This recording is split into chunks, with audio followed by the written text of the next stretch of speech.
Welcome back दोस्तों। आज मैं आपके सामने रिसेंटली मलयालम लैंग्वेज में रिलीज हुई एक जबरदस्त थ्रिलर मूवी को लेकर आया हूँ। इसका नाम है बेबी गर्ल। मैं दोबारा यही बात कहता हूँ कि मलयालम इंडस्ट्री कभी भी डिसअपॉइंट नहीं करती। इस मूवी का कॉन्सेप्ट बहुत ही सिंपल है, लेकिन जिस तरह से प्रेजेंट किया है दैट इज ऑसम। बहुत ही एंगेजिंग सी कहानी चलती है, कहीं पर भी लैग नहीं, नो फालतू scenes, nothing. I request you video को पूरा देखना जरूर। तो अब चलिए फटाफट से वीडियो को स्टार्ट कर लेते हैं। कहानी की शुरुआत में ही एक बहुत बड़े हॉस्पिटल को दिखाया जाता है। सुबह सवेरे सनल नाम का एक अटेंडर इस हॉस्पिटल पर आता है। मतलब ये बंदा यही काम करते रहता है। कल क्रिसमस होने की वजह से हॉस्पिटल में भी कुछ तैयारियां वगैरह चलती रहती है। जब सनल और वहाँ के कुछ स्टाफ क्रिसमस के ही बारे में बातचीत कर रहे होते हैं, तो उसी वक्त उस हॉस्पिटल में अलार्म बजने लगता है, कोड पिंक, जिसका मतलब छोटा बच्चा किडनैप हो चुका है। तो सारे डॉक्टर्स और स्टाफ हरी भरी करने लगते हैं कि किसका बच्चा है, कैसे किडनैप किया, कौन लेकर गया। अभी सनल को एक बात याद आने लगती है। जब ये लिफ्ट के जरिए से हॉस्पिटल पर आ रहा था,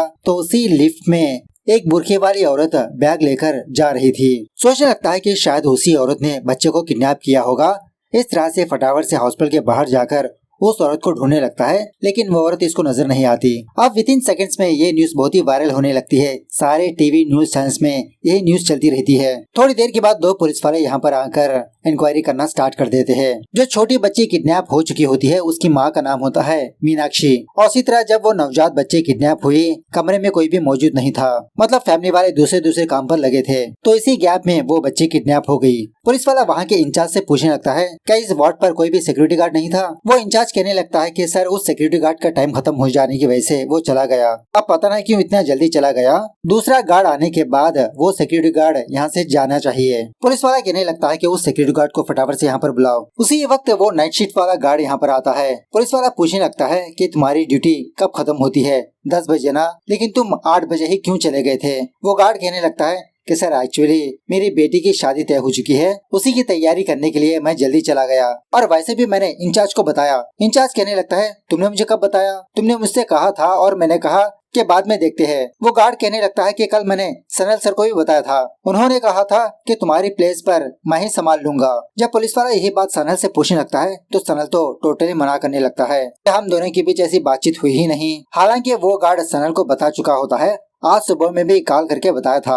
लेकिन सनल ने इस गार्ड की बातों को इग्नोर किया। पुलिस वाला उल्टा उस गार्ड को डांटने लगता है कि सिक्योरिटी करने का काम तुम्हारा है, तुम यहीं पर रुको। उसके बाद पुलिस वाले हॉस्पिटल का सीसीटीवी फुटेज चेक करने लगते हैं। तो इनको ये बात पता चलती है कि एक बुरखे वाली औरत अपनी बैग लेकर उस वार्ड से बाहर चली गई। ये देखकर सनल भी पुलिस वालों को यही बात बताने लगता है कि सर, मुझे भी इसी औरत पर शक है। बहुत ही घबराई सी थी। उसके बाद एक पुलिस वाला दूसरे पुलिस वाले से कहने लगता है, अरे सर, यहाँ पर तो सिर्फ हम 2 ही लोग हैं। इस केस को हम लोग कैसे डील करेंगे? हमको और फोर्स की जरूरत पड़ेगी। तो वहाँ का एसआई राकेश नाम के एक इंस्पेक्टर को कॉल करने लगता है। एक्चुअली आज एक मिनिस्टर के घर के पास काफी सारे लोग आकर धरना करते रहते हैं। काफी सारे पुलिस वालों की वहाँ पर ड्यूटी लगी होती है। तो वो एसआई राकेश को कॉल करके इसी हॉस्पिटल के बारे में बताने लगता है कि सर, अगर हमने देर कर दिया तो पता नहीं वो बच्ची कहाँ पर चली जाएगी, हमको और फोर्स की जरूरत है। तो वो राकेश डायरेक्ट कमिश्नर के पास जाकर यही बात कहने लगता है। पहले तो वो कमिश्नर इस राकेश को डांटने लगता है कि आखिरकार कौन हो तुम, क्या अपने सीनियर से ऐसे ही डायरेक्ट आकर बात करोगे? लेकिन बाद में वही कमिश्नर राकेश को अपने पास बुलाकर थोड़ा सा बैकअप देने लगता है कि मैं तुमको 4 कांस्टेबल्स और 1 गाड़ी ही दूंगा बस। तो राकेश बहुत ही खुश होने लगता है।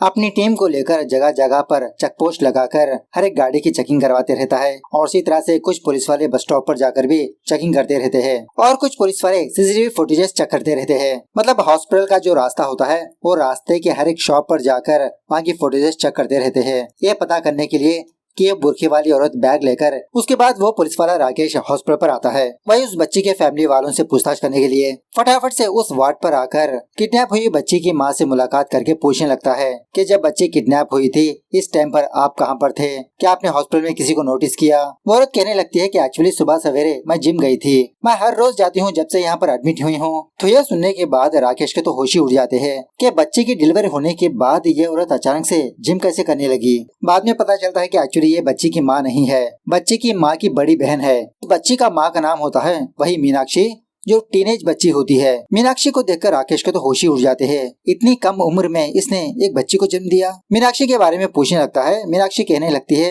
कि बेंगलुरु में अपनी इंजीनियरिंग की पढ़ाई कर रही है और वो भी फर्स्ट ईयर। उसके हस्बैंड का नाम होता है आकाश, जो उसी कॉलेज में थर्ड ईयर स्टूडेंट होता है। मतलब आकाश और मीनाक्षी एक दूसरे से प्यार किया, उसके बाद कांडमान किया। घर में पता चलने पर इन दोनों की शादी करवा दी। मीनाक्षी के घर वालों को ये रिश्ता बिल्कुल भी पसंद नहीं होता। मीनाक्षी का फादर ने ही सोचा था कि इंजीनियरिंग की पढ़ाई खत्म होने के बाद मीनाक्षी को अमेरिका भेजेगा हायर स्टडीज के लिए, लेकिन विद इन 1 ईयर में सब कुछ चौपट हो गया। खैर इसी पूछताछ के दौरान आकाश कहने लगता है कि सर कल मेरा एग्जाम है, क्या मैं जा सकता हूँ? अब राकेश परमिशन दे देता है। इसकी बातों से हमको ये बात पता चलती है कि आकाश को ये बच्चा करना पसंद नहीं है। मीनाक्षी ने अपनी पढ़ाई डिसकंटिन्यू कर दिया, लेकिन इस आकाश को तो अपने बच्चे की फिक्र नहीं, अपनी पढ़ाई की फिक्र है। दूसरी तरफ सनल के कोलीग्स सनल से बहुत ही नाराज होते हैं, क्योंकि इसने उस गार्ड के मामले में झूठ कहा।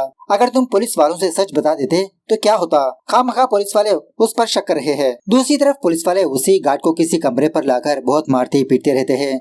वो गार्ड कहने लगता है, अरे सर क्या पैसों के लिए मैं किसी बच्चे को बेच दूंगा? इस गार्ड की बातों से पुलिस वालों को ये बात भी पता चलती है कि इस बच्ची के खोने का किसी को भी दुख ही नहीं। जैसा लगता हो कि वो कोई अनाथ बच्ची हो। ना रोना धोना नहीं, ना मीडिया के पास जाना, बहुत ही शांत होते हैं। राकेश दूसरे पुलिस वाले से कहने लगता है कि मुझे फटाफट से उन सारे फैमिली वालों की कॉल लिस्ट चाहिए। दूसरा पुलिस वाला कहने लगता है कि सर अगर हमने उस बच्ची को फाइंड आउट भी कर लिया, क्या बाद में वो बच्ची की परवरिश अच्छी होगी? राकेश कहने लगता है उसे हमें क्या लेना देना, बस हमारी ड्यूटी है उस बच्ची को फाइंड आउट करना। दूसरी तरफ एक लेडी ऑटो ड्राइवर एक बुरखे वाली औरत को देखती है जिसके हाथ में वही बैग होती है जो उसने न्यूज में देखा था। तो वो ऑटो ड्राइवर फटाफट से पुलिस वालों को कॉल करके यहाँ की लोकेशन के बारे में बताने लगती है। इन्फॉर्मेशन हासिल करने के बाद ये पुलिस वाले फटाफट से वहाँ पर जाने लगते हैं। अभी पुलिस वाले की बातें सनल सुनकर इनके पास आकर कहने लगता है, सर क्या मैं भी आपके साथ आ सकता हूँ? मैंने उस औरत को करीब से देखा, अगर दोबारा उसको देखूंगा तो मैं पहचान लूंगा। तो ठीक है समझकर पुलिस वाले सनल को भी अपने साथ ले जाने लगते हैं उस औरत को ढूंढने के लिए। पुलिस वाले वहाँ पर जाकर उस एरिया की सब कुछ तलाश करते रहते हैं। तभी सनल को उसी जगह पर वो बैग नजर आती है। वहाँ पर वो औरत नहीं होती और उसी तरह से इस बैग में कुछ भी नहीं होता। जब उस एरिया की तलाशी ले रहे होते हैं तो सनल को किसी जगह से बच्चे की रोने की आवाज सुनाई देती है। जब वहाँ पर जाकर देखता है तो एक औरत के हाथ में एक बच्ची होती है। सो सनल फटाफट से उस औरत से उस बच्ची को हासिल कर लेता है और उसी तरह से पुलिस वाले उस औरत को भी हिरासत में लेते हैं। हॉस्पिटल पर आने के बाद सारे लोग सनल को बहुत अप्रिशिएट करने लगते हैं, लेकिन जब वहाँ के सिस्टर्स उस बच्ची को देखते हैं कहने लगते हैं कि सर वो बच्ची ये बच्ची नहीं है। यह सुनने के बाद पुलिस वाले और सनल शॉक में रह जाते हैं। ऑफ कोर्स उसी जगह पर मीडिया वाले भी होते हैं। इस न्यूज को बहुत हंगामा करने लगते हैं। बाद में पुलिस वाले उस बच्चे को उसी औरत के हवाले कर देते हैं। वो राकेश उस औरत को पैसे भी देने की कोशिश करने लगता है, लेकिन वो औरत पैसे नहीं लेती। राकेश उस सनल को बहुत डांटने लगता है कि तुम्हारी वजह से आज मैं शर्मिंदा हूँ। मीडिया वाले हमारे डिपार्टमेंट की धज्जियां उड़ाने लगे, अगर उस बच्ची को कुछ हुआ ना तो तुम्हारी खैर नहीं। उसी वक्त सनल एक सच भी बताने लगता है कि सर इस मामले में उस सिक्योरिटी गार्ड की कोई गलती नहीं। मैंने उससे कहा था कि मैं 8 बजे तक आ जाऊंगा, लेकिन कल रात मेरी वाइफ सऊदी से वापस आई, उसको पिक करने के लिए गया था, इसीलिए मुझे लेट हो गया। दूसरा पुलिस वाला राकेश को साइड में लाकर कहने लगता है कि सर आप इसकी छोड़िए, मैं इस पर नजर रखता हूँ। इसने जो कहा सच ही कहा था कि कल ही इसकी बीवी सऊदी से वापस लौटी। थोड़ी देर के बाद वो न्यूज सनल की बीवी देखकर सनल को कॉल करने लगती है। सनल ये भी बताने लगता है कि इस काम की वजह से इसको जॉब से निकाल दिया गया है। हल्के से डांटने भी लगती है कि सनल ये तुमने क्या कर दिया? मैं तुम्हारे भरोसे पर सऊदी में जॉब छोड़कर यहाँ पर आई हूँ। तुम्हारी एक सैलरी से हमारा गुजारा नहीं चलेगा, लोन से खर्चे है, कैसे करेंगे? सनल समझाने लगता है कि तुम फिक्र मत करो, कोई ना कोई रास्ता निकल आएगा। जब वहाँ से जाने ही वाला होता है तो उसी वक्त काफी सारे मीडिया वाले सनल को घेर लेते हैं। सवाल पे सवाल पूछने लगते हैं कि तुम्हारा मिशन तो फेल हो गया। पुलिस वाले फटाफट से यहाँ पर आकर इन मीडिया वालों को संभालने लगते हैं। सनल दोबारा पीछे चला जाता है उन मीडिया वालों से बचने के लिए। तभी वहाँ की एक लेडी स्टाफ सनल के पास आकर कहने लगती है कि ऐसी हालत में तुम बाहर नहीं जा सकते, थोड़ी देर इंतजार कर लो या तो फिर दूसरे रास्ते से बाहर जाओ। इस तरह से सनल को दूसरी जगह पर भेजने लगती है। उसी वक्त सनल को कुछ बातें याद आने लगती है। कंफर्म करने के लिए सीसीटीवी रूम पर जाकर अपने उस फ्रेंड से कल की फुटेज दिखाने लगता है, स्पेशली उस वार्ड की। एक्चुअली कल सनल को उस वार्ड पर एक बंदा नजर आया था। सनल इसको बुलाने की कोशिश की, लेकिन वो बंदा सनल से बहाना बनाने लगा कि ये यहाँ पर किसी टेस्ट पर आया है। एट द सेम टाइम दूसरी तरफ पुलिस वाले सिग्नल्स के कुछ फुटेजेस को चेक करते रहते हैं। तभी राकेश को ये बात पता चलती है वो बुर्के वाली औरत नहीं बल्कि बंदा है। मतलब उसका चालो चलन लड़कियों जैसा नहीं था। इस तरफ सनल ब्लड टेस्ट वाले रूम पर जाकर वहाँ की औरत से मुलाकात करके कल जो एक बंदा ब्लड सैंपल देने के लिए यहाँ पर आया था उसके डिटेल्स चाहिए। मतलब इस लेडी को पर्टिकुलर टाइम बताने लगता है। पहले तो ये लेडी मना करने लगती है, लेकिन बाद में सनल को उसके डिटेल्स बताने लगती है और उसी तरह से वो बंदा अपना HIV टेस्ट करवाने के लिए आया था। उसके बाद सीन थोड़ा सा फ्लैशबैक में जाने लगता है जहाँ पर उसी बुरखे वाली औरत मतलब उस बंदे को दिखाया जाता है। इस बंदे का नाम होता है ऋषि और इसी के पास इसकी बहन होती है रीतू। रीतू पूछने लगती है, अरे ये तुमने किसके बच्चे को उठा कर लेकर आए हो? ऋषि कहने लगता है कि तुम्ही ने कहा ना कि बिना बच्चे के तुम वापस घर नहीं जाओगे, इसलिए मैंने पास ही के हॉस्पिटल पर जाकर इस बच्ची को लेकर आ गया। बात यह है कि रीतू ने दूसरे हॉस्पिटल में एक बच्चे को जन्म दिया, लेकिन वो बच्चा मर गया। अगर ये बिना बच्चे के वापस अपने ससुराल पर जाएगी तो इसकी सास और उसी तरह से इसका हस्बैंड इसको बहुत लान तान करेंगे, तो डर रही होती है। यही बात जब अपने भाई ऋषि को बताती है तो ऋषि उस हॉस्पिटल पर जाकर मीनाक्षी की बच्ची को किडनैप कर लेकर आता है और ये भी कहने लगता है कि इस बच्ची की किसी को भी फिक्र नहीं, मैंने अच्छे से इन्फॉर्मेशन हासिल करके इस बच्ची को चुराया। लेकिन रीतू इस बच्चे को नहीं लेती। ऋषि से कहने लगती है कि तुम जहाँ से भी इस बच्ची को लेकर आए हो उसी हॉस्पिटल में जाकर रख दो। ऋषि, मेरा ये मतलब नहीं था। इसी बात को लेकर इन दोनों के बीच थोड़ा बहुत झगड़ा होने लगता है। ऋषि कहने लगता है, अरे रीतू, अब मैं वापस हॉस्पिटल पर कैसे जाऊँ? सारे पुलिस वाले इसी बच्ची के लिए तलाश कर रहे हैं। उसी वक्त वो छोटी बच्ची रोने लगती है। इसका रोना देखकर रीतू थोड़ा अंदर जाकर इसको दूध पिलाने लगती है। इसी दरमियान में ऋषि ये देखता है कि पुलिस वाले उस एरिया पर आकर हर जगह पर तलाश करते रहते हैं। रीतू से कहने लगता है कि रीतू, हम इस बच्ची को इसी जगह पर रख देंगे, पुलिस वाले खुद ब खुद आकर इस बच्ची को लेकर जाएंगे। इस तरह से ये दोनों उस छोटी बच्ची को उसी किसी जगह पर रख देते हैं। एक्चुअली वो एक बंद पड़ा पब्लिक टॉयलेट होता है। ये दोनों बच्ची को वहाँ पर रखकर थोड़ी दूरी पर जाकर उसी जगह पर नजर रखते हैं। इनके प्लान के हिसाब से पुलिस वाले तो उस पब्लिक टॉयलेट के अंदर जाते हैं, लेकिन उसी वक्त सनल दूसरी बच्ची को देखकर इसको हासिल कर लेता है। पुलिस वाले उस औरत को भी अपने साथ ले जाते हैं। सारे पुलिस वालों को यही इन्फॉर्मेशन मिलती है कि अब बच्ची मिल चुकी है।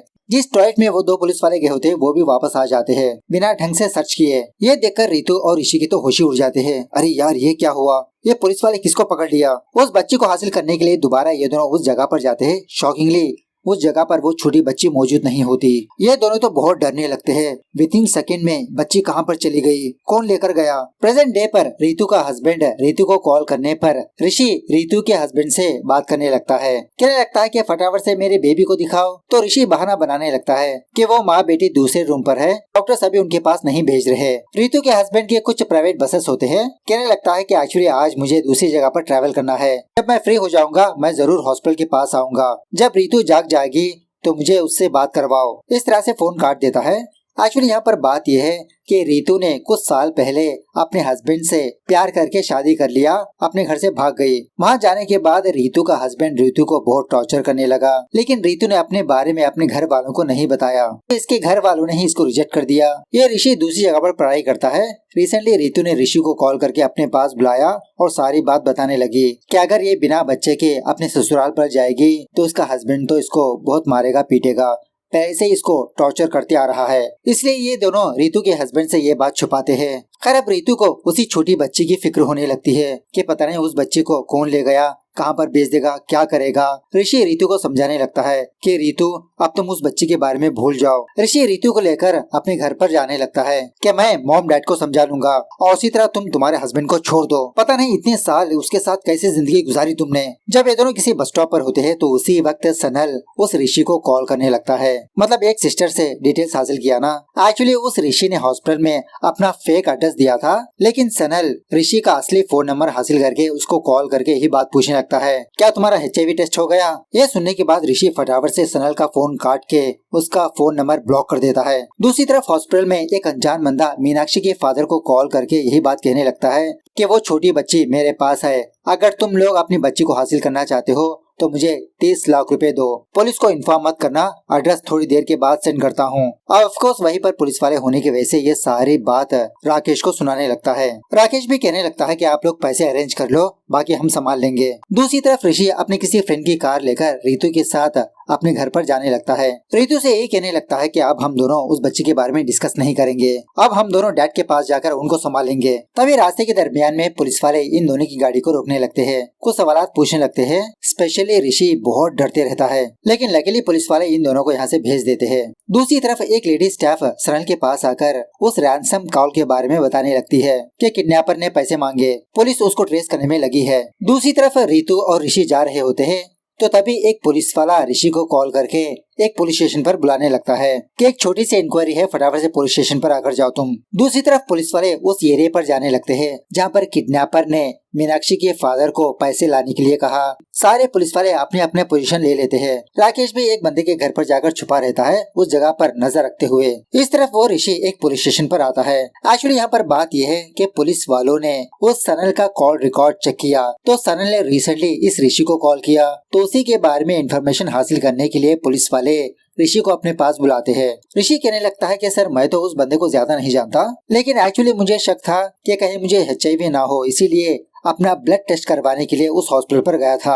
यह सुनने के बाद वो पुलिस वाला बहुत डरने लगता है, इससे कहने लगता है कि तुम फटाफट से यहाँ से चले जाओ। उसी वक्त वॉकी टॉकी के जरिए से इस ऋषि को ये बात पता चलती है कि किडनैपर ने बच्ची को चुरा कर रैंसम अमाउंट पूछा। ऋषि यही बात रितु के पास आकर बताने पर रितु तो शॉक में रह जाती है, कहने लगती है कि मैं अभी पुलिस के पास जाकर सब कुछ सच बता दूंगी। लेकिन ऋषि इसको रोकने लगता है कि रितु तुम अपने बारे में नहीं बल्कि मेरे बारे में तो सोचो, मेरा करियर क्या होगा। तब जाके रितु थोड़ा कूल होने लगती है। थोड़ी देर के बाद ऋषि दोबारा उसी हॉस्पिटल पर जाता है, रिपोर्ट लेने के बहाने से वहाँ पर क्या चल रहा है वो जानने के लिए, कंफर्मेशन के लिए। तो उसी वक्त वो मीनाक्षी का हस्बैंड आकाश ऋषि को ही देखते रहता है, इसको फॉलो करने लगता है, लेकिन ऋषि इससे बचते रहता है। बहुत देर तक इन दोनों के बीच छुपन छुपाई का खेल चलता है। फाइनली वो आकाश ऋषि को पकड़ लेता है, लेकिन उसे कुछ नहीं कहता, उसके हाथ में एक स्लिप देकर चला जाता है। उसी वक्त इन दोनों को एक साथ सनल देखता है, सोचने लगता है क्या ये दोनों पहले से ही एक दूसरे को जानते थे, और उसी तरह ऋषि को देखकर पहचान लेता है, कल यही बंदा हॉस्पिटल पर आया था।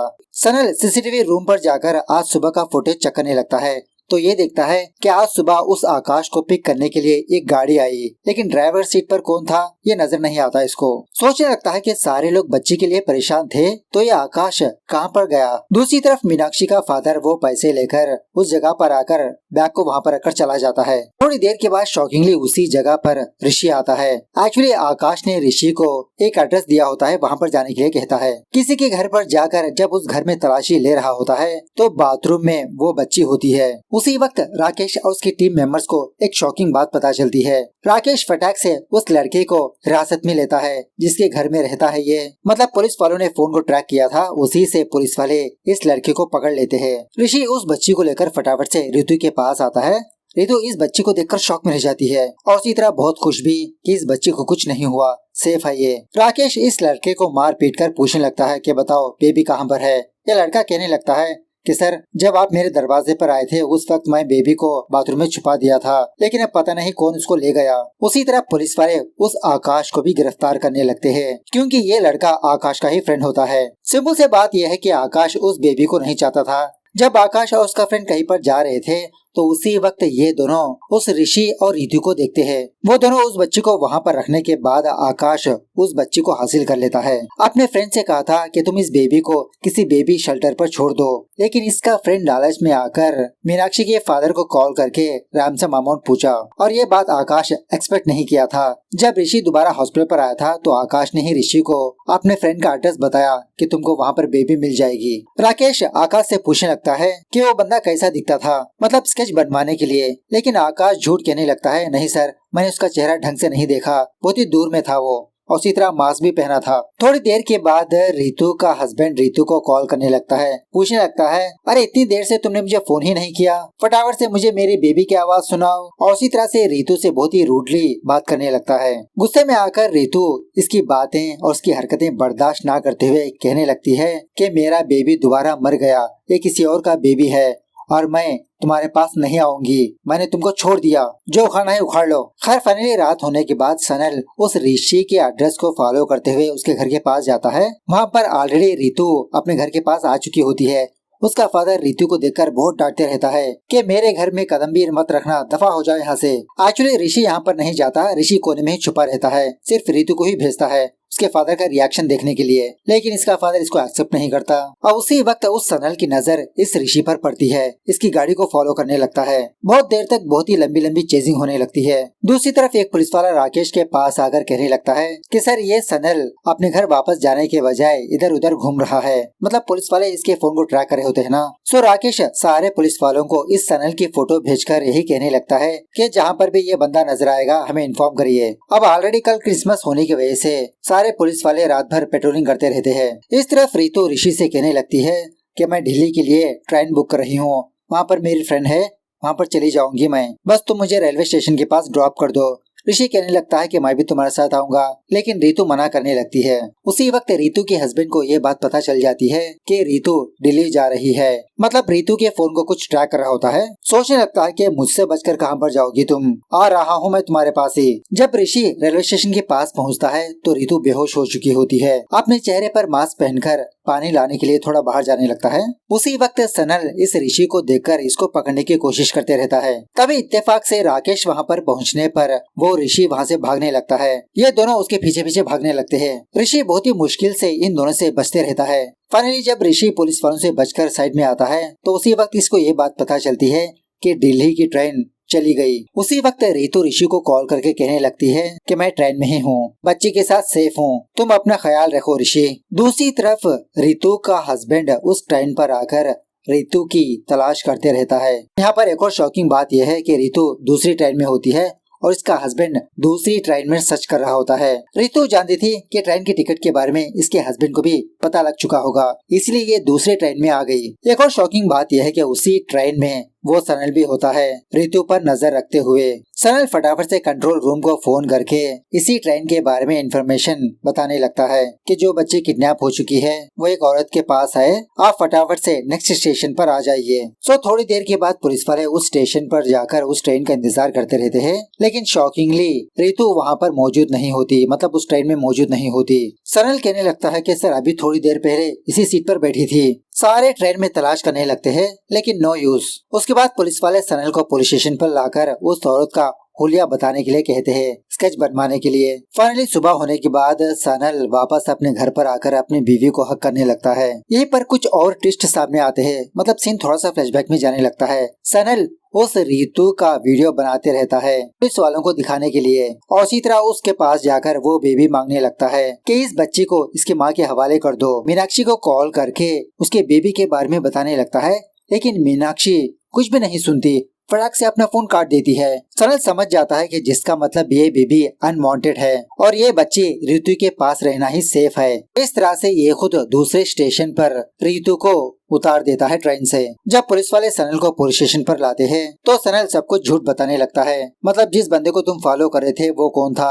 सनल कहने लगता है कि वो तो कोई पॉकेट मार था, मेरा पर्स लेकर भाग रहा था, और उसी तरह स्केच भी किसी और का बनवाता है, ना कि रितु का। प्रेजेंट डे पर दूसरी तरफ वो रितु उस बेबी को लेकर मीनाक्षी के घर पर आती है, तो मीनाक्षी अपनी खुशी से इस बेबी को रितु के हवाले कर ही देती है कि फिलहाल तो मैं माँ बनने के लायक नहीं हूँ, मुझे मेरे करियर पर फोकस करना है। इस तरह से फाइनली ये मूवी यहाँ पर दी एंड होती है। तो मूवी कैसे लगी कमेंट करके बताना जरूर। मिलते हैं अगली वीडियो में, तब तक take care, bye bye, see you soon.